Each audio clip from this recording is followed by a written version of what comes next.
Okay, so this is the story of my head over heels, stomach butterflies, up and down relationship with digital marketing. Grab a snack and I'll spill all the juicy deeds.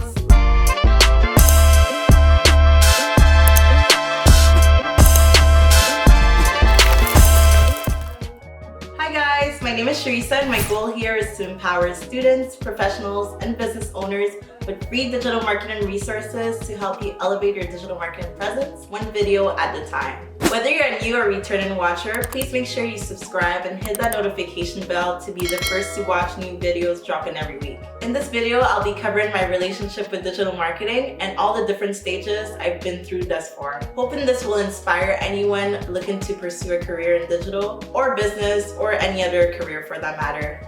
Let's get right into it. So let's start with how I stumbled into the world of business in the first place. I didn't think I would end up here, but I'm happy I'm here now.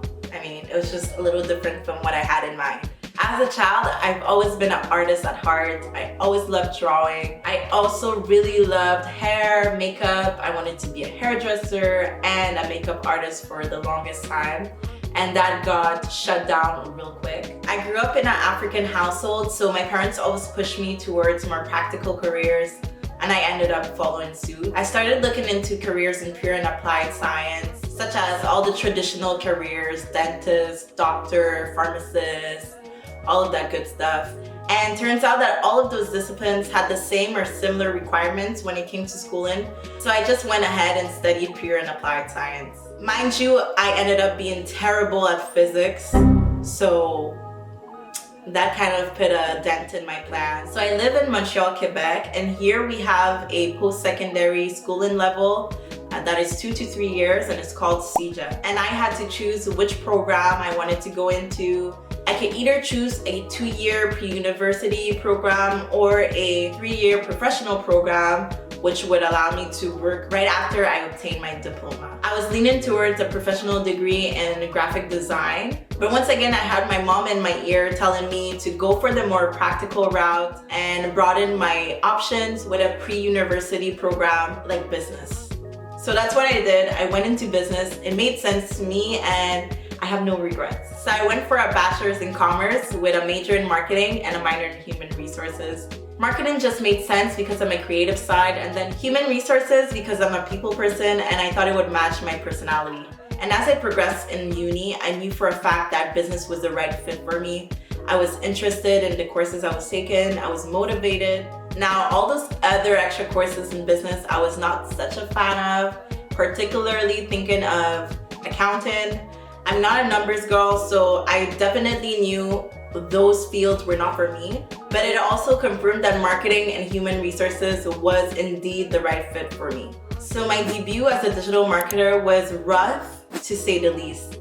I felt like a fraud, and here's why. In my first digital marketing contracts and internships, I wore multiple hats. Web integration, email, a little bit of ads, a little bit of social media, YouTube, really everything and anything you can think of when you think digital marketing. And that was really rough. I must say the learning curve between what you learn in school about marketing and what you need to know as a digital marketer is very, very steep. And I had to learn on the job, guys. And I think that's just a reality. Things might have changed since, because I know now there's reform in the curriculums where they're putting more emphasis in digital since it's such a big field now. But back when I was in uni, the only course about digital marketing I had was one course out of, I don't know, maybe 12, and it was very basic to say the least. So yeah, I was out here trying to learn on the job and do my job at the same time, which was terrible. For my first internship, I also needed to know the basics of coding. It's nothing like anything else you learn in school, right? So I had to learn. I remember coming back home from work and spending hours trying to do coding courses online on Free Code Camp, making an absolute clown of myself. Guys, like, you really don't want to see what my coding results look like. It was just terrible.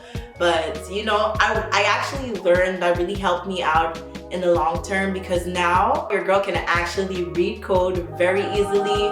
and I can also edit code, and I feel really comfortable with builds. Knowing how to code as a digital marketer will always put you ahead of other candidates for a job, so that's great. And whether you're a business professional or a business owner, it's always good to have like a little basic knowledge of coding, especially when it comes to web builds and being able to see errors or wanting to customize a specific piece of code on a page. So you would think that the hardest part of my junior internships or contracts were the actual job, but that wasn't it at all. It was more so doing repetitive, mundane tasks that were lackluster or far from what you would expect in digital marketing. The sad reality of the corporate world is that career paths oftentimes include this awkward stepping stone phase that usually makes or breaks a professional. I'll give you some tips that I think really helped me out along the way. Keep your eye on the prize. Make sure you network as much as you can. Become more valuable by self-learning. And finally, be hyper-aware of your worth and what you bring to the table.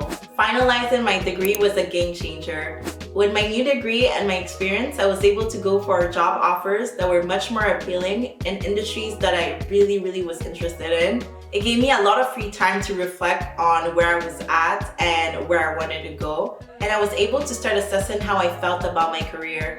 I felt challenged as I gained more autonomy and started working on projects with a larger scope. I started feeling excitement every time I would accomplish a new project. I felt super proud to lead a team and see their growth. And most importantly, I felt super empowered every time I would get to express my creativity and convert my ideas into efficiency-driven business moves.